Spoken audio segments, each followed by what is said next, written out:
नमस्कार, दूरदर्शन में आपका स्वागत है और आप देख रहे हैं डीडी हिमाचल। दर्शकों, वागधारा कार्यक्रम में आज हम बात कर रहे हैं राष्ट्र निर्माण में राष्ट्रगीतों का क्या महत्व रहता है। राष्ट्रगीत की जब बात आती है तो वो हमारे एकता, बलिदान और संस्कृति को दर्शाता है और ये हमारी एकता में जो मजबूती होती है उसकी पहचान करवाता है। और इसमें बहुत सारे जो है वो भाव छिपे होते हैं, जैसे राष्ट्र प्रेम का भाव या फिर बलिदान का भाव। तो ये ऐसी भावना को प्रकट करता है। देशभक्ति के ज़रिए हम जो राष्ट्रगीत के ज़रिए हम अपनी देशभक्ति को दिखाते हैं, वो एक ज़रिया रहता है। तो इसी पर आज हम चर्चा करेंगे। आज हमारे साथ स्टूडियो में है डॉक्टर प्रमोद शर्मा जी, जो कि निदेशक है MBA डिपार्टमेंट हिमाचल प्रदेश विश्वविद्यालय शिमला से, और साथ ही साथ लेखक भी है। बहुत सारी किताबें, लगभग 14 के करीब इनकी किताबें आ चुकी है, जिसमें भारत और हिमाचल के परिदृश्य को इन्होंने दिखाया है। तो आपका बहुत बहुत स्वागत हमारे कार्यक्रम में। बहुत बहुत धन्यवाद आपका जी। तो जैसे हमने आजकल हम देख भी रहे हैं कि 150 साल पूरे हो चुके हैं हमारे राष्ट्रगीत वंदे मातरम का। और पहले अगर हम अपनी भावनाओं के ज़रिए अगर आप प्रकट करना चाहें कि कैसे आप डिफ़ाइन करते हैं, अगर राष्ट्रगीत को आप डिफ़ाइन करना चाहो कि राष्ट्रगीत कैसा होना चाहिए। देखिए, राष्ट्रगीत जैसा आपने टॉपिक रखा जी, राष्ट्र निर्माण में राष्ट्रगीत, देशभक्ति के गीत, तो मैं समझता हूँ कि राष्ट्र को बनाने के लिए जहाँ लोगों की ज़रूरत है, भूमि की ज़रूरत है और कोई विचार, उसी किस्म से जनमानस की भावना की भी ज़रूरत रहती है।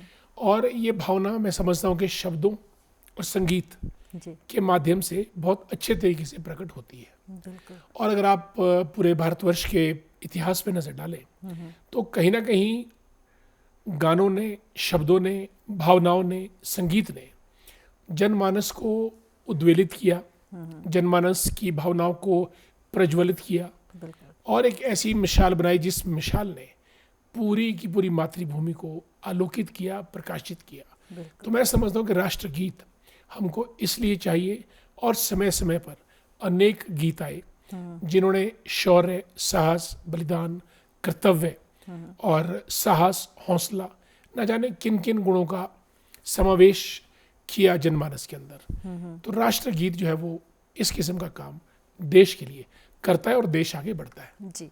और जो इम्पोर्टेंस, अगर महत्व हम देखें अपने राष्ट्रगीत का, जो महत्व हमारे देश के लिए है, भारतवर्ष के लिए है, वो क्या है? देखिए, भारत में एक तो राष्ट्रगीत है और एक राष्ट्रगान है। जी, हम जब राष्ट्रगीत की बात करते हैं तो वंदे मातरम जो हमारा राष्ट्रगीत है, जिसको कि 24 जनवरी 1950 को राष्ट्रगीत का दर्जा दिया गया था। जी, और जो हमारा राष्ट्रगान है वो जनगण मन, जो कविवर रविंद्रनाथ टैगोर जी ने लिखा था, वो हम, और कहीं भी अगर वो गाना बजता है राष्ट्रीय लेवल पे, अंतर्राष्ट्रीय लेवल पे, स्कूलों में, कॉलेजेस में, संस्थाओं में, 15 अगस्त, 26 जनवरी, तो पूरे का पूरा जो भारतीय जनमानस है वो उठ खड़ा होता है, मान सम्मान के साथ, हौसले के साथ और एक कर्तव्य प्रायण की भावना के साथ। और वही चीज़ हमको अपने गीत में मिलती है, जो हमारी मातृभूमि के प्रति जो वंदे मातरम है उसके प्रति, उसकी खूबसूरती, उसकी प्रकृति, उसकी उर्वरता मातृभूमि की, उसके लिए वो गाना समर्पित है। और काफ़ी पहले 1882 में एक उपन्यास आया था, आनंद मठ, और उसके लेखक थे बंकिम चंद्र चटर्जी चट्टोपाध्याय। उन्होंने वो लिखा था और उसके अंदर एक स्टांजा आया था वंदे मातरम का। और उसमें ये था कि मातृभूमि को आप माँ के रूप में उसकी पूजा करें, स्तुति करें। ये सिर्फ एक भूमि का टुकड़ा नहीं है, ये एक माँ स्वरूप है, जननी है। और इसी से आंदोलित होकर हमारा जो स्वतंत्रता संग्राम का आंदोलन है वो आगे बढ़ा। ये एक सिंगल ऐसा गाना था, एकल, जिसने नौजवानों के मन में, जो हमारे सोल्जर्स थे, जवान थे और देशभक्त लोग थे, उनको एक, जिसको कहते हैं उनकी रगों रगों में जो खून जो दौड़ा, वो इस वंदे मातरम के, इसके शब्द, इसके भाव, इसके संगीत के फलस्वरूप बड़ा और अंततः भारत को आज़ादी मिली। बिल्कुल। जैसे आपने बात की 1950 की, तो लगभग जब अभी तक ये 150 साल जैसे पूरे हो चुके हैं, लेकिन इतिहास में जब ये शुरुआत हुई, इतिहास के पन्नों को अगर हम पलटे तो कैसे कैसे वंदे मातरम के ज़रिए जो है, जैसे आपने कहा कि शौर्य बलिदान की बहुत सारी गाथाएं हैं, और वंदे मातरम को राष्ट्रगीत का जब दर्जा मिला, वहाँ तक का जो सफ़र था वो कैसा रहा? वंदे मातरम की तो काफ़ी ज़्यादा किस्से हैं, कहानियाँ हैं, पर 3 व्यक्तियों का नाम मैं जोड़ना चाहूँगा। स्वामी विवेकानंद जी के साथ सिस्टर निवेदिता, जी भगिनी निवेदिता जी भारत आई जी। थी। सबसे पहले उन्होंने भारत का तिरंगा डिजाइन किया था, उसमें उन्होंने वंदे मातरम का नाम स्वयं लिखा था, जी भगिनी निवेदिता ने। और उसके बाद जर्मनी के स्टुटगार्ड में मैडम भीकाजी कामा, जी उन्होंने भी एक हमारा राष्ट्रीय झंडे का डिजाइन किया था, फहराया भी था, उसके ऊपर वंदे मातरम अंकित था। जी और फिर लाला लाजपत राय जी ने तो उर्दू में अखबार भी निकाला था, उसका नाम ही उन्होंने वंदे मातरम रखा था। तो हमारे जो स्वतंत्रता संग्राम के जो असंख्य योद्धा हैं, मनीषी हैं, विचारक हैं, और जिन्होंने अपना बलिदान भी दिया, उन्होंने वंदे मातरम की जो भाव है उसको अपने दिल, मन और आत्मा से आत्मसात करते हुए हमेशा बुलंद रखा, जी। वंदे मातरम। और आज भी जब हमारे कोई सरकारी, गैर सरकारी जहाँ भी समारोह होते हैं तो वंदे मातरम भी बजता है, जी और जनगण मन भी बजता है। और जनगण मन हमारे पूरे देश की एकता, विविधता, संस्कृति को जी एक रखता है। और जो वंदे मातरम है वो हमारी जो मातृभूमि है, जो जिसको हमने देवी का स्वरूप दिया है, उसके लिए किसी भी हद तक अपने आप को न्यौछावर करने का आह्वान होता है, जी और हम इसकी स्तुति भी करते हैं। जी। ये आपने बहुत अच्छी बात कही कि एकता को दर्शाता है, क्योंकि जब अभी भी हम, जैसे आपने कहा कि कभी भी कोई राष्ट्रीय समारोह होता है तो वंदे मातरम से हमें एक ऐसी फीलिंग आती है कि हम सब एक है। और लेकिन जब तक ये राष्ट्रगीत नहीं था, उससे पहले भी जो हमारे स्वतंत्रता सेनानी थे, जब उन्होंने बलिदान दिया तो वंदे मातरम के नाम लेकर वो जो हम कहते हैं कि बलिदान देते थे, मातृभूमि पर न्यौछावर हो जाते थे, तो वहाँ भी शायद ये एकता का एक प्रतीक रहा होगा इतने सालों तक। जी। तो आज आगे भी अगर युवाओं को देखें तो किस तरह का एक मैसेज है कि हम राष्ट्रगीत सिर्फ एक गीत नहीं, बल्कि इससे हम एक हो सकते हैं, हमारा भारत एक है, हम सब एक है। बिल्कुल, गीत और संगीत और शब्द, भाव, विचार, जी और फिर हमारा ध्वज, झंडा। एक मूवी आई थी, उसमें अक्षय कुमार थे, तो विदेश की धरती पर से भारतीयों को इकट्ठा करके लाना था। जी वहाँ कोई क्राइसिस थी और सबको हवाई जहाज में बैठाना था। जी अब दिक्कत ये थी कि सब लोगों को पहचाने कैसे कि कौन भारतीय है और कैसे इकट्ठा करें। तो अक्षय कुमार ने उसमें एक झंडा लिया, झंडा उसने खड़ा कर दिया, और उस झंडे के नीचे जहाँ जहाँ भी लोग थे भारतीय, सब इकट्ठे होके आ गए और उनको सेफली फ्लाइट से वापस भारत लाया। कहने का मतलब ये है कि आपका गीत एकता का प्रतीक है, आपका ध्वज एकता का प्रतीक है, और जो गीत में आपका जो संगीत और भाव है वो हमको सबको एकाकार करते हैं। और इस एकता की भावना किसी भी राष्ट्र के लिए सबसे महत्वपूर्ण है, और ये गीत संगीत के द्वारा पूर्ण होती है, और वंदे मातरम इसको बखूबी पूरा करता है। और इसके बाद भी और भी कई गीत आए जिन्होंने हमारे देश को कदम कदम बढ़ाए जा, खुशी के गीत गाए जा, ये जिंदगी है कौम की, तू कौम पे लुटाए जा। कविवर शमशेर थे, उन्होंने ये लिखा था, और ये आज़ाद हिंद फौज का मार्चिंग परेड का गीत बना। और आज़ाद हिंद फौज के जो योद्धा थे वो हंसते हंसते इस गीत पर चलते हुए देश के लिए बलिदान करते थे। जी। तो ये एक बहुत बड़ी बात। जैसे हम भारतवर्ष की बात कहें, अभी आपने एक एग्जांपल दिया कि ध्वज आया और सारे इंडियंस वहाँ आ गए, तो अगर हम बहुत सारे देशों की बात करें तो अगर वहाँ के महत्व की बात करें, राष्ट्रगीत का इसी तरह से क्या सभी देशों में महत्व रहता है? बिल्कुल।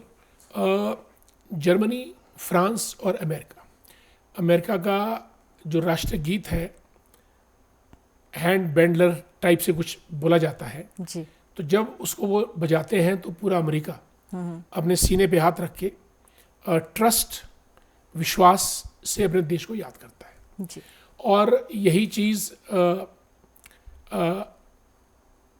ला मार्शेलेज गाना फ्रांस का है, जिसने फ्रेटर्निटी, लिबर्टी, इक्वलिटी, समानता, स्वतंत्रता और भाईचारा, वो उद्घोष किया था।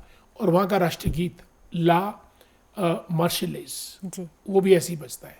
और जर्मनी का भी, यानी हर देश का अपना ध्वज, अपना गीत इसी किस्म से चलता है। और भारत के पास वंदे मातरम। और भारत की भिन्नता ये है कि भारत का जो गीत है वो धरती को माँ का दर्जा देता है, बिल्कुल। देवी का दर्जा देता है। ये सिर्फ एक भूखंड नहीं है, ये कोई पीस ऑफ लैंड नहीं है कि भूमि का टुकड़ा है जिसके ऊपर हम रह रहे हैं, नहीं। इसको हमने माता, जननी, देवी के रूप में माना है। बिल्कुल। और जिसकी हम स्तुति, जिसके चरण जो है वो खाड़ी बंगाल, हिंद महासागर, अरब सागर, तीनों समुद्र मिलकर जिसके चारों तरफ रहते हैं और चरणों को धोते हैं, हिमालय का मुकुट है और बीच में उर्वरा श्यामला भूमि है। तो ये एक वंदे मातरम में बड़ा गूढ़ भाव छिपे हैं जो कि हर भारतीय को उद्वेलित करते हैं। बिल्कुल। तो वंदे मातरम से जैसे प्रेरणा मिलती है, हर गीत से आपने कहा कि जितने भी हमारे राष्ट्रगीत होते हैं उससे हम प्रेरित होते हैं, और कहीं ना कहीं जब हम उन्हें सुनते हैं तो हमारे अंदर वो बलिदान का भाव या प्रेम भाव, शौर्य आ ही जाता है। तो इसी तरह से हमेशा से हमारे जो स्वतंत्रता सेनानी प्रेरित होते रहे हैं इस गीत से, तो आगे युवाओं को किस तरह से प्रेरित होना चाहिए हमारे राष्ट्रगीतों से, राष्ट्रगान से, जो भी हमारे देश से जुड़ी चीज़ें होती है? युवाओं के लिए भी देखे, भगत सिंह की हम बात करें, शहीद भगत सिंह, मेरा रंग दे बसंती चोला माए, है ना। तो ये गाना इतना उनको उसने प्रेरित किया कि वो फांसी के फंदे पे हंसते हंसते झूल गए। भगत सिंह, सुखदेव, राजगुरु। और मोहम्मद इकबाल ने सारे जहां से अच्छा हिंदुस्तान हमारा, हम बुलबुल हैं इसकी, ये गुलिस्तान हमारा, ये भी अपने आप में एक बड़ा सुंदर गीत था।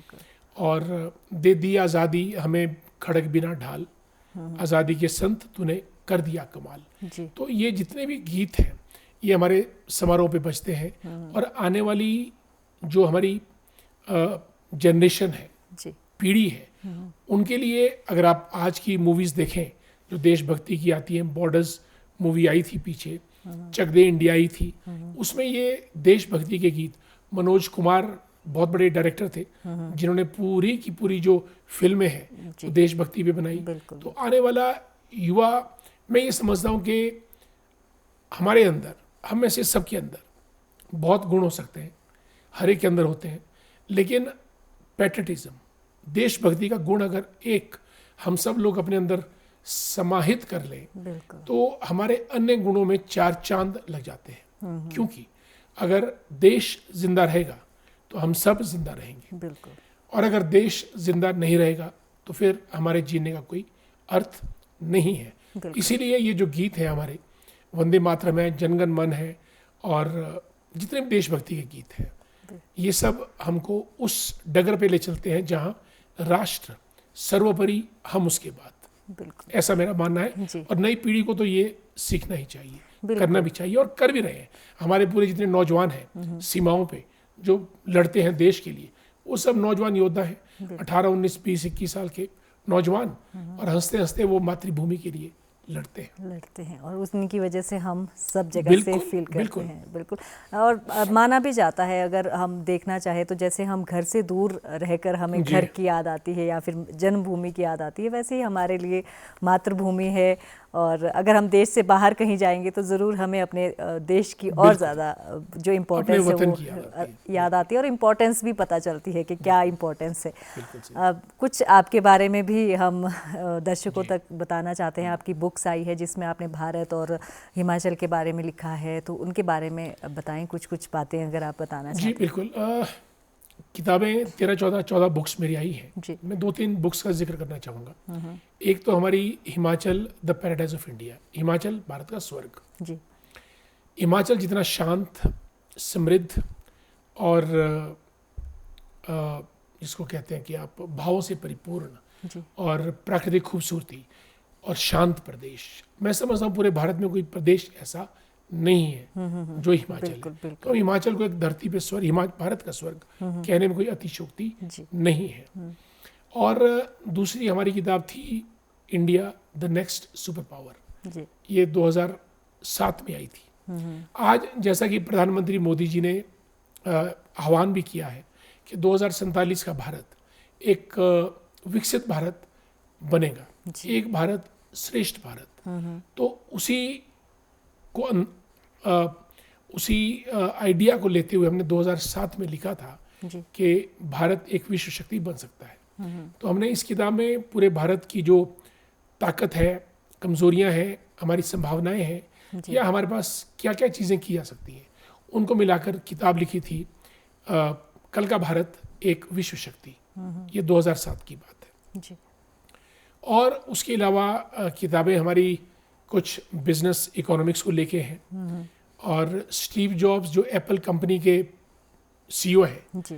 एक किताब उनके ऊपर आई थी, द इनक्रेडिबल स्टीव जॉब्स, क्योंकि साइंस विज्ञान के क्षेत्र में और उद्यम के क्षेत्र में उन्होंने बहुत चमत्कार किया। तो एक बायोग्राफी टाइप उनकी हमने लिखी थी। और अच्छी जीवन शैली के लिए एक जापानीज कॉन्सेप्ट है इकिगाई, एक हमने वो लिखी किताब। और एक किताब G20, India's leadership in G20, अभी 2 साल पहले प्रधानमंत्री मोदी जी के नेतृत्व में भारत में G20 का सम्मेलन हुआ था। उसी को मद्देनजर रखते हुए जो भारत ने नेतृत्व दिया, हमने G20 नाम की किताब भी आई और वो भी किताब थी। बाकी और भी कई किताबें साथ साथ, कोई हमारा जीवन दर्शन पे है, जीवन कैसा होना चाहिए, जीवन प्रबंधन कैसा होना चाहिए, कुछ किताबें हमारी उस पे रही है। तो जैसे हम अभी गीतों की बात कर रहे हैं, अगर राइटिंग की बात करें, कुछ हम किताबें लिखते हैं, उसमें भी हम अगर राष्ट्र प्रेम की बातें करें तो किस तरह से हम मोटिवेट होते हैं जब हम राइटिंग करते हैं, और जब हम लिखना शुरू करते हैं तो उससे देश प्रेम जो है वो और ज़्यादा बढ़ जाता है। देखिए, आज तक राष्ट्रकवि मैथिली शरण गुप्त, रामधारी सिंह दिनकर और हजारी प्रसाद द्विवेदी और ये वो गीतकार हुए हैं या कवि हुए हैं जिन्होंने अपनी कलम से शब्दों को इस तरीके से पिरोया कि वो एक पूरा गीत संगीत बना, और उसमें जिन्होंने भाव प्रकट किए वो भारत भूमि के लिए, भारत देश के लिए, भारत राष्ट्र के लिए। और आज भी जब आप उनको गुनगुनाते हैं तो अनायास ही आप अपना बड़े से बड़ा बलिदान करने को तैयार हो जाते हैं जी। अगर आप सेनाओं की बात करें, सेनाओं का जब मार्च चलता है, उस मार्च को चलाने के लिए उनके साथ गीत संगीत की स्पेशल टोलियां चलती है ताकि उनके मनोबल ऊंचा रहे और वो देश के लिए लड़ सके। तो मैं समझता हूँ कि एक लेखक का, क्योंकि लेखक कहते भी हैं कि तलवार और कलम में, कलम जो है वो मजबूत रहती है। तलवार तब चलती है जब कलम चलती है। और कवियों का, लेखकों का यही काम है कि शब्दों को पिरोकर तलवार को चलने के लिए बाध्य करें ताकि दुश्मन का संहार हो और देश हमारा जिंदा सुरक्षित रहे। बिल्कुल। जैसे आपने कहा कि प्रेरणा हमें मिलती रहती है, और अच्छे लेखक के लिए पढ़ना भी बहुत ज़्यादा ज़रूरी होता है। अगर आप कुछ लिखना चाहते हो तो आपको नॉलेज होनी चाहिए। तो अगर हम ये कहें कि अगर युवाओं को कि पढ़ाई कितनी ज़रूरी होती है, अपने ऐतिहासिक पहलू को पढ़ना, इतिहास को पढ़ना, जैसे हम वंदे मातरम को ही अगर देखें कि किस तरह का इतिहास रहा और वंदे मातरम को कहाँ का यूज़ किया गया है हमारे देश प्रेम के लिए, बलिदान के लिए, तो कितना ज़रूरी होता है किसी भी चीज़ के गहराई से जानने के लिए। देखिए, आजकल जब से ये मोबाइल, स्मार्टफोन्स, किंडल एप्स आ गई हैं जी, तो मैंने ये देखा कि बच्चे अब किताबें खरीदते नहीं हैं, सब ऑनलाइन पढ़ना चाहते हैं। ऑनलाइन पढ़ने से सिर्फ पढ़ने का मकसद पूरा होता है, लेकिन जो मैत्री या मित्रता किताब से होती है, जो दोस्त किताब उनकी बनती है, वो उससे वो वंचित रह जाते हैं। अगर आप यूरोप या अमेरिका में जाएंगे और देखेंगे तो वहाँ पे लोग हाथों में किताबें लिए चलते रहते हैं जी। बुक स्टोर को ब्राउज करते हैं। हमारा दुर्भाग्य ये है कि हम शिमला की बात करें, हमारे पास माल रोड पे 2 बड़ी फेमस बुक शॉप्स थी, मिनर्वा और एशिया बुक हाउस।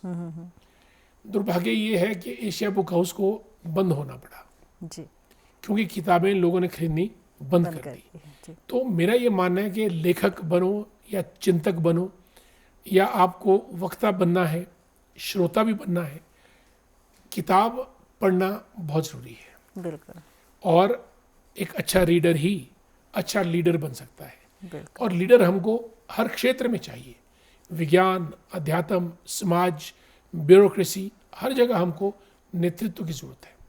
तो लीडर वही बन पाएगा जो एक अच्छा लीडर होगा। अच्छा लीडर वही होगा जो पुस्तक से दोस्ती करेगा। जी। इसलिए किताबें पढ़ना अति आवश्यक है। ये आपने बहुत अच्छा कहा कि दोस्ती जो किताबों से हो सकती है बिल्कुल। वो बिल्कुल भी आपको नॉलेज बहुत मिल जाएगी सोशल जाएगी। मीडिया, फ़ोन पे, लेकिन अगर आप वही कंटेंट आप किताब में पढ़ोगे तो उससे अलग जैसा कनेक्शन आप फील करोगे। बिल्कुल, ये मतलब पर्सनली जो मुझे लगता है कि अगर बिल्कुल आप सही। किताब में कुछ भी पढ़ते हैं तो उससे वो प्यार जैसा हो जाता है। और आपकी मोबाइल से कनेक्टिविटी आप जुड़ जाते हैं जी उसके साथ। बिल्कुल, मोबाइल से वो आपको जितनी भी नॉलेज मिल रही है तो वो आप उसमें फील नहीं कर वो पाते हैं। सही ज्ञान आपके पास रहेगा। बिल्कुल। और एक मैसेज अगर हम ये कहें कि आप अपने देश के लिए अगर अपने भावों को दिखाना चाहते हैं, ये चाहे राष्ट्रगीत हो, राष्ट्रगान हो, या फिर हमारे तिरंगे के लिए सम्मान हो, लेकिन यूथ को किस तरह से वो अपने जो अपना हम कर्तव्य कह सकते हैं कि किस किस तरह से वो अपने कर्तव्यों को राष्ट्र के लिए प्रेरित कर सकते हैं। ज़रूरी नहीं है कि आप सेना में जाकर ही अपना फ़र्ज़ अदा करें, लेकिन बहुत सारे ऐसे कर्तव्य होते हैं जो आप राष्ट्र प्रेम को दर्शा सकते हैं। ऐसा कुछ मैसेज?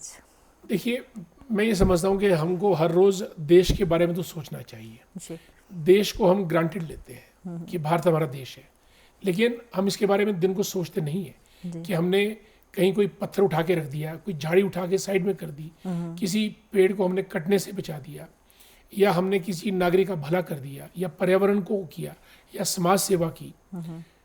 हम लोग जाने अनजाने में देश का नुकसान कर लेते हैं। जी जापान में देशभक्ति इतनी प्रबल है, अगर वहाँ कोई लोग स्ट्राइक करते हैं, हड़ताल पे जाते हैं, माना कि जूतों की फैक्ट्री में स्ट्राइक है, तो वे लोग एक पैर का जूता बनाना जारी रखेंगे। स्ट्राइक चल रही होगी, एक पैर का जूता बनाते रहेंगे, दूसरे पैर का जूता तब बनेगा जब स्ट्राइक बंद होगी जी और उनकी मांगे मान ली जाएंगी। लेकिन देश का उत्पादन वो रोकते नहीं है। जी जूता बनेगा, बेशक एक ही बन रहा हो। तो मेरा कहने का मतलब है कि हमको चाहे अनचाहे देश का नुकसान किसी भी कीमत पर नहीं करना चाहिए, और देश के प्रति एक दो काम हर रोज़ हम करें जहां हमको लगे कि हमने देश के लिए काम किया है। बिल्कुल। और सभी भावनाओं में राष्ट्र भक्ति और देश प्रेम की भावना हमको हमेशा अपने मन मस्तिष्क में रखनी चाहिए, और आने वाली पीढ़ी को भी हमको बताते रहना चाहिए कि अगर भारत जिंदा रहेगा तो हम सब जिंदा हैं, बिल्कुल। और भारत शक्ति बनेगा तो हम सब शक्तिशाली स्वतः ही हो जाएंगे। यानी समय समय पर हमारे ऐसे कार्य कोई होने चाहिए जो हम जिसके माध्यम से हम ये कहें कि हम भी देश के साथ। बिल्कुल। और हमारे ब्रांड एम्बेसडर होने चाहिए देशभक्ति के भी। जी जी जैसे पर्यावरण के ब्रांड एम्बेसडर्स, बिल्कुल। या समाज सेवा के, या कुछ और, तो देशभक्ति के भी और करते भी हैं। A.R. रहमान ने बहुत सुंदर रचना की थी, माँ तुझे सलाम। निरंतर ऐसे कार्य होते रहे। बिल्कुल। और संदेशे आते हैं जी जो बॉर्डर फिल्म का, तो लोग रच रहे हैं। हमारे जो मूवीज के हीरोज हीरोइंस हैं वो भी करती रहती हैं, समाज सेवी करते रहते हैं, और सैनिक तो देश के लिए रोज बलिदान देता रहता है। और जैसे हम ये कहते हैं कि जो सांस्कृतिक विरासत होती है हमारी, जो भी हमारी संस्कृति है, उसको बचाने के लिए भी अगर हम कुछ कार्य करते रहे, जैसे हिमाचल की संस्कृति है, किसी भी राज्य की है, हमारी संस्कृति से जुड़े जो भी कार्य हम करें तो उससे रिलेटेड भी, जैसे आपने एक भारत श्रेष्ठ भारत की बात की, तो उसमें भी कहीं ना कहीं हमारी संस्कृति का जो आदान प्रदान है वो होता रहता है। बिल्कुल बिल्कुल जी। तो और गीत जो है वो संस्कृति के संवाहक भी हैं। जी बिल्कुल। हमारे विवाह गीत देख लें आप, शौर्य गीत देख लें, और कहीं कोई दुर्घटना हो जाए उसके गीत, शोक गीत देख लें। बिल्कुल। वो बुजुर्गों से लेकर जो भावना उस वक्त थी, गीतों के द्वारा आज भी वो गांव-गांव में गाई जाती है। बिल्कुल। तो बहुत अच्छी जानकारी आज आपने साझा की हमारे दर्शकों के साथ। आज हमने बात की राष्ट्र गीत किस तरह से इम्पोर्टेंट है राष्ट्र निर्माण के लिए। तो बहुत बहुत धन्यवाद आपका स्टूडियो में आने के लिए। तो दर्शकों, आज हमने बात की वंदे मातरम की, और हम कह सकते हैं कि राष्ट्रगीत ये जो है वो राष्ट्र की आत्मा है और सांस्कृतिक विरासत है। हमें हमेशा इसके लिए नमन रहना चाहिए, और मातृभूमि के लिए भी नमन हमेशा करते रहना चाहिए। तो आज के कार्यक्रम में इतना ही। दीजिए इजाज़त। नमस्कार।